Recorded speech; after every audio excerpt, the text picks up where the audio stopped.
Everyone, स्वागत है आपका फ्लाइंग अब्रॉड में। और आज मैं हूँ दुबई में। आप मेरे पीछे देख सकते हो बुर्ज खलीफा। फाइनली हम भी आ गए यहाँ पे। और फ्लाइंग अब्रॉड के साथ में आज है इंडियंस अब्रॉड। तो इनसे हम आज पूछेंगे कि दुबई में लाइफ कैसी है। So thank you so much guys हमारे चैनल पे आने के लिए। आप अपने बारे में बताना चाहेंगे? Thank you for having us. मेरा नाम है निखार और मेरा नाम मसरूर। हमारे चैनल का नाम है इंडियंस अब्रॉड। हम लोग दुबई में रहते हैं और हम दुबई से रिलेटेड काफ़ी सारी वीडियोस बनाते हैं, यहाँ पर ट्रैवल से रिलेटेड। अगर आप यहाँ पर मूव होना चाहते हैं या फिर यहाँ पर कैसे जॉब ढूंढ सकते हैं, उन सब चीज़ों के बारे में। ओके और आप लोग कैसे आए थे दुबई? मैं पहले आई थी 2012 में। मेरी कॉलेज के बाद फर्स्ट टाइम जॉब लगी थी। इंडिया से एक मुझे जॉब ऑफर आया था, तो आई मूव टू दुबई। फिर मैं यहाँ पर 3 साल रही। उसके बाद वी वर गेटिंग मैरिड, तो I wanted to move back to India and have like that 6 months 8 months break, कि पूरा फैमिली टाइम पूरा एंजॉय कर पाए। I didn't want to go कि 15-20 दिन की छुट्टी लेके और बस शादी कर वापस आ जाओ। So I move back to India and then we live there for 1.5 year and then again I got a job offer from Dubai, India से ही। सो आई मूव्ड हियर। उसके बाद मैं यहाँ पर आया था और दुबई में मुझे ऑलमोस्ट विद इन 2-3 months में आई गॉट 3 जॉब ऑफर्स और फिर मैंने एक जॉब ऑफ़र एक्सेप्ट कर लिया और तब से हम लोग यहाँ पे जॉब कर रहे हैं। और हमारा चैनल भी है और पैरेलली हम जॉब भी कर रहे हैं और चैनल चला रहे हैं। ओके तो आप जैसे इतने टाइम से दुबई रह रहे हो, तो how do you feel about it? यहाँ पे क्वालिटी ऑफ लाइफ या फिर इन जनरल आपको सोशल लाइफ, कल्चरल डिफरेंस, वो सब कैसा लगता है? तो मैं इसका जवाब देना चाहूँगी। जब हम लोगों ने ट्रैवल करना स्टार्ट करा था, तब हमें यूरोपियन कंट्रीज़ या ऐसे नेचर वाली कंट्रीज़ बहुत अच्छी लगती थी, तो हमें लगता था कि हम वहाँ पर मूव होना चाहते हैं। बट जब हमने ऑब्ज़र्व किया कि अगर हम 5-6 दिन से ज़्यादा किसी भी कंट्री में रहते हैं, तो हमें बहुत ही बोरियत फील होती है, बोरिंग और बहुत आइसोलेटेड, कि सब कुछ शाम को बंद हो जाता है। और देन वी रियलाइज कि we are like city person. हम सिटी के बाहर ऐसे नहीं रह सकते, आउटस्कर्ट्स या ऐसी जगहों पर। वी वांट कि जहाँ पर जैसे दिल्ली टाइप 24/7 हर चीज़, रेस्टोरेंट, कैफ़े, सब कुछ होनी चाहिए। बहुत सारे लोग होने चाहिए आसपास, सब कुछ बहुत हैपनिंग होना चाहिए। तो हमें सिटी में ही रहने की आदत है। तो हम कहते हैं कि होता है कंट्री माउस और सिटी माउस, तो हम सिटी माउस हैं। हमें सिटी पसंद है, इसलिए दुबई एज अ शहर हमें बहुत अच्छा लगता है क्योंकि यहाँ पर हमें बहुत ही देसी वाइब फीलिंग आती है कि यहाँ पे बिल्कुल भी हम इंडिया अपना जैसी इंडिया का नहीं जो करते। कल्चर है वो मिस नहीं करते हम लोग। तो हमें यहाँ पे काफ़ी अच्छा लगता है। तो हमें नहीं लगता कि हम कभी भी दुबई छोड़ के कहीं और मूव होना चाहेंगे। तो मैं आपसे पूछना चाहूँगी कि इन जनरल जैसे आपने बताया सिटी लाइफ तो यहाँ की बहुत अच्छी है, बट वर्क हमारी लाइफ का बहुत इंपॉर्टेंट पार्ट होता है। तो मैं जानना चाहूँगी कि वर्क लाइफ बैलेंस यहाँ पे कैसा है। और सेकेंडली जैसे लैंग्वेज का प्रॉब्लम, जैसे यहाँ वैसे तो in general day to day life में नहीं होता होगा, बट जैसे ना प्रोफेशनली जैसे लैंग्वेज इंपॉर्टेंस रखती है यहाँ पे। लैंग्वेज यहाँ पर इंग्लिश मोस्टली बोली जाती है, तो यहाँ पे लोग पूरी दुनिया से आते हैं। It's like a global hub, like a New York city. तो यहाँ पे लैंग्वेज मोस्टली लोग इंग्लिश बोलते हैं, बट यहाँ पर देसी पॉपुलेशन जो इंडियन, पाकिस्तानी, बांग्लादेशी बहुत ज़्यादा है, तो मोस्टली लोग आपस में हिंदी में ही बात करते हैं। तो आप अपने वर्क प्लेस में आप एक दूसरे से हिंदी में बात कर सकते हो, तो बहुत ईजी है यहाँ पे रहना उस सेंस में।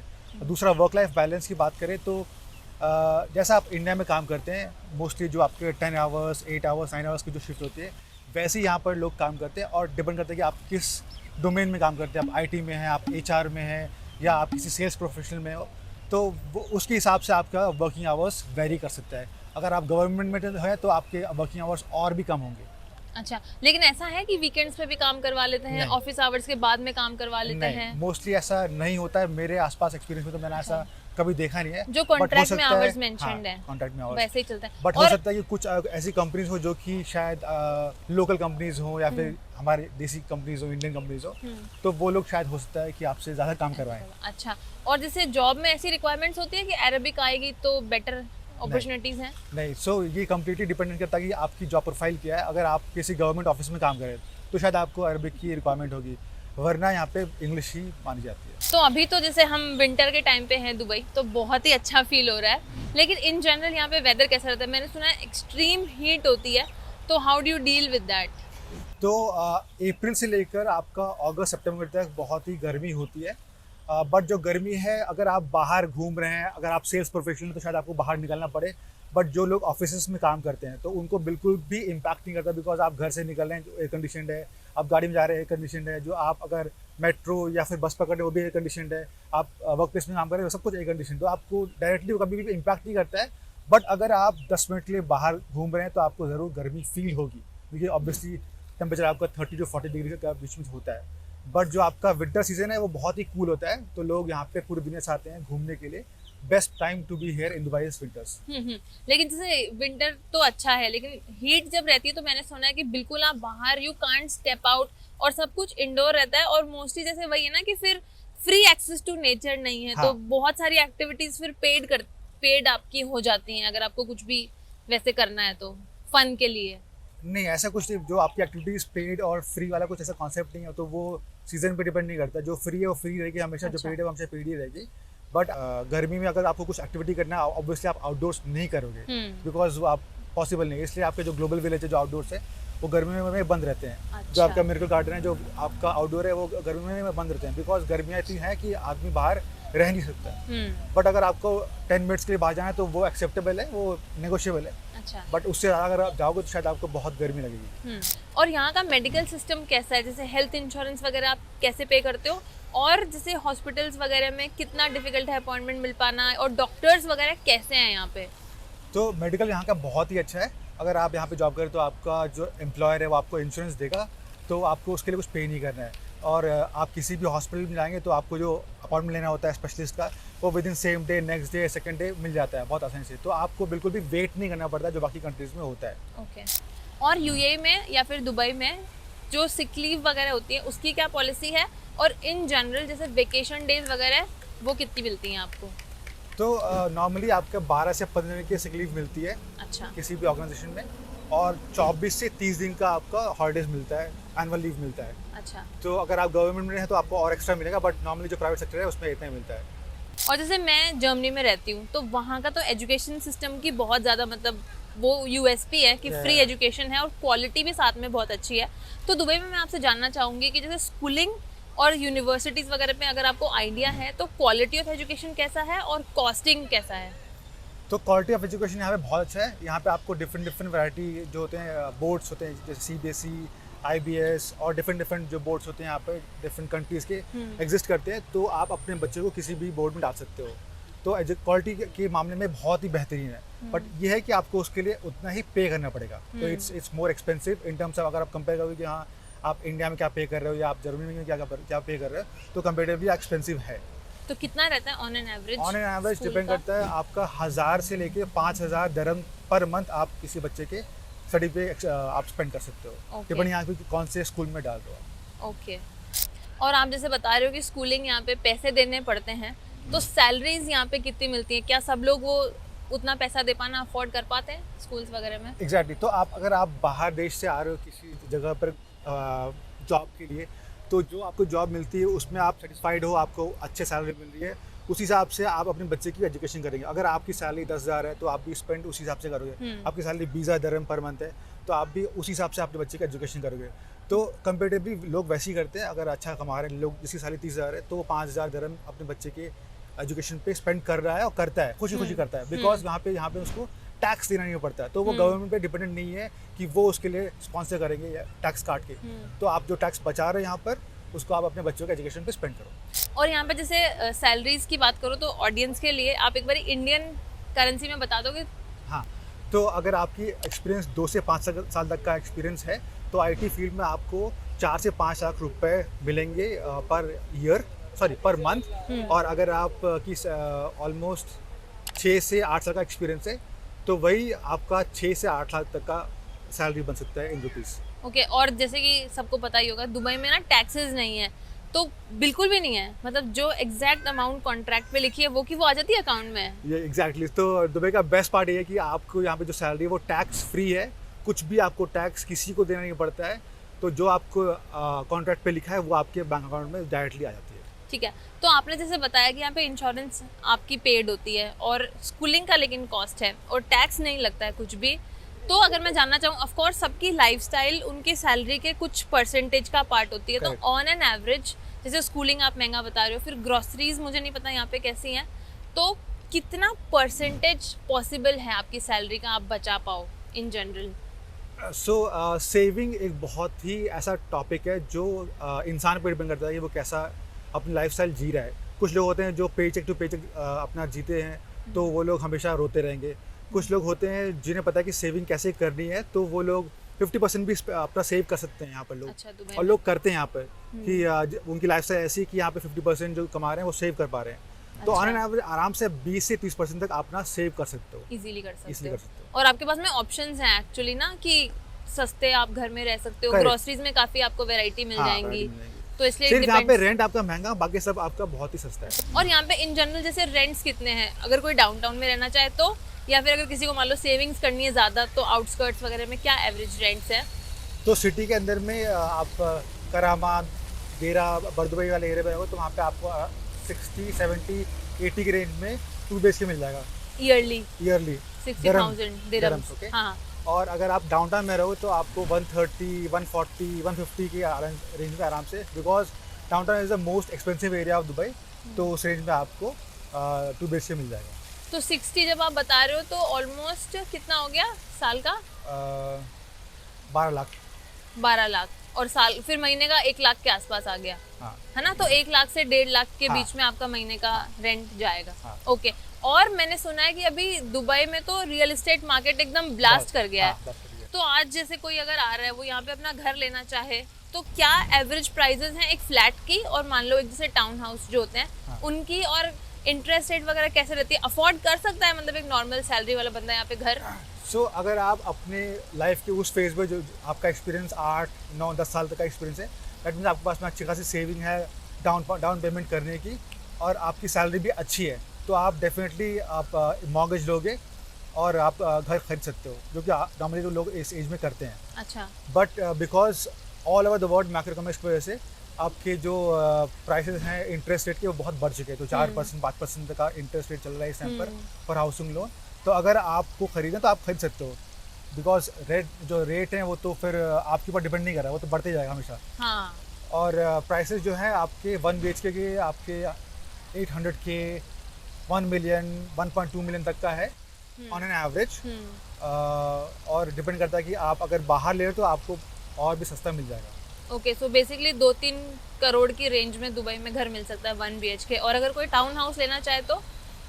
टाउन हाउस का है 2 मिलियन दिरहम का टाउन हाउस ऑन एवरेज चल रहा है इस टाइम पर, जो कि 2 BHK टाउन हाउस या 3 BHK टाउन हाउस होगा।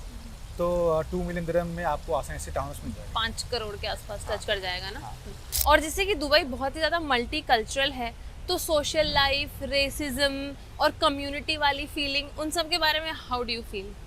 So Dubai is a global hub, it's a melting pot of all cultures. तो मोस्टली यहाँ पे इंडियंस रहते हैं, तो एक तरह से आप बोलेगा कि आप इंडिया में आ गए हो। इंडियन, पाकिस्तानी, बांग्लादेशी रहते हैं, तो आपको बिल्कुल भी फील नहीं हो कि आप अपने देश से बाहर हो। यहाँ पे लैंग्वेज भी आपके हिंदी में बात करोगे, हिंदी उर्दू में बात करोगे, अगर आपको नहीं आता आप इंग्लिश में बात करोगे, तो आप बिल्कुल कनेक्ट करते हो यहाँ पर लोगों से, अपनी लाइफ एंजॉय करते हो वैसे ही जैसे आप इंडिया में कर रहे हो। सारे फेस्टिवल आप यहाँ पे वैसे मनाओगे। यहाँ पे आपको यहाँ पे आप दिवाली, होली, ईद, सब कुछ आप वैसे ही मनाओगे जैसे आप इंडिया में मनाते हो। तो बहुत ही अच्छा फील होता है यहाँ पे। तो it's basically India away from India. Exactly. तो आप सिर्फ 3 घंटे की फ्लाइट दूरी पर हो, और चाहो तो आप 3 घंटे में वापस जा सकते हो, या फिर यहीं पर आप इंडिया वाली फीलिंग यहाँ पे आ जाएगी आपको। और वो भी एक बहुत अच्छी फीलिंग लगती है ना कि टाइम डिफरेंस भी एक तो बहुत कम है, तो जब मर्जी जब घर पे कॉल कर सकते हो, और अगर मन भी करे तो जा भी सकते हो, कॉस्ट वाइज भी, और जैसे टाइम भी इतना नहीं है कि 10 घंटे और 2 दिन लगा के आना पड़ रहा है। तो best part of Dubai UAE is that ये ऐसी जगह पे लोकेटेड है जो कि दुनिया के एकदम सेंटर पर है। तो आप किसी भी जगह में आसानी से कम टाइम में पहुंच सकते हो। और इंडिया से सिर्फ 3 घंटे की फ़्लाइट है, तो अगर आपके घर पे कोई बीमार है, आपको कुछ इमरजेंसी में जाना है, तो आप आसानी से फ़्लाइट पकड़ के वहाँ पहुँच सकते हो। तो इसलिए काफ़ी लोग दुबई इसलिए आते हैं बिकॉज ये बहुत ही क्लोज है उनके देश से। ओके। और मैंने ना एक और चीज़ सुनी है दुबई के बारे में, correct me if I am wrong, मैंने सुना है कि यहाँ ना बहुत ज़्यादा एक तो पोल्यूशन फील होता है क्योंकि बारिश नहीं होती है, और हीट बहुत ज़्यादा रहती है, और कंस्ट्रक्शन यहाँ पे ऑनगोइंग है ना, और सब कुछ जैसे एक कन्फाइंड स्पेस में है, तो गाड़ियों का भी जैसे थोड़ा पोल्यूशन हो जाता है। So do you feel that in the air? और जैसे बाहर मैंने सुना रनिंग वगैरह अगर आप करो तो थोड़ा सा लगता है ब्रीदिंग में, मतलब आपका पर्सनल क्या एक्सपीरियंस है रिगार्डिंग दैट? पर्सनली हम लोग कभी बाहर घूमते नहीं है, रनिंग नहीं करते हैं, तो अच्छा। कभी वैसे फीलिंग नहीं आई कि कैसा ब्रीदिंग में हो रहा है। और इन Outdoors जनरल में- डे टू डे में जैसे डस्ट फील करना डे घर में, टू डे में एक्सपीरियंस में कभी ऐसा कुछ फील नहीं होता है कि आपको ब्रीदिंग में प्रॉब्लम आ रहा है हाँ। या पोल्यूशन को आपको डायरेक्टली इम्पैक्ट कर रहा है, तो कभी भी ऐसा फीलिंग नहीं आता है। हम्म, हो सकता है आपको AQI जो है नेट पे लगे कि हाँ because of dust particle, because ये एक्चुअली डेजर्ट है, तो आसमान में डेजर्ट के पॉर्टेंट्स उड़ते रहते होंगे, तो शायद उसकी वजह से दिखाता है कि हाँ बहुत पोल्यूशन है, बट आपको डायरेक्टली कभी इम्पैक्ट नहीं करता, आपको फील नहीं होता कि हाँ आपको पोल्यूशन हो रहा है और आप ब्रीदिंग करने में आपको डिफिकल्टी हो रही है। और मैंने ये भी बहुत सारी रील्स देखी इंस्टाग्राम पे कि दुबई बहुत ही सेफ है, लोग गाड़ी अपनी चाबी छोड़ देते हैं या फिर कोई भी सामान छोड़ देते हैं, फिर नोटिस करते हैं कोई उठाता है क्या। सो मैं ये जानना चाहती हूँ कि क्या एक्चुअली उतना सेफ है? हाँ। पूरा दुबई, पूरा UAE उतना सेफ है? और जैसे मान लो आपकी भी गर्ल चाइल्ड है, मेरी भी बेटी है, so as a parent how do you feel अपनी बेटी को लेके सेफ्टी के बारे में? Do you feel confident? या एब्सोल्युटली, दुबई और अबू धाबी दोनों ही city top 10 safest country, safest city में आते हैं देश पूरी दुनिया में। तो सेफेस्ट सिटी है दुबई और अबू धाबी।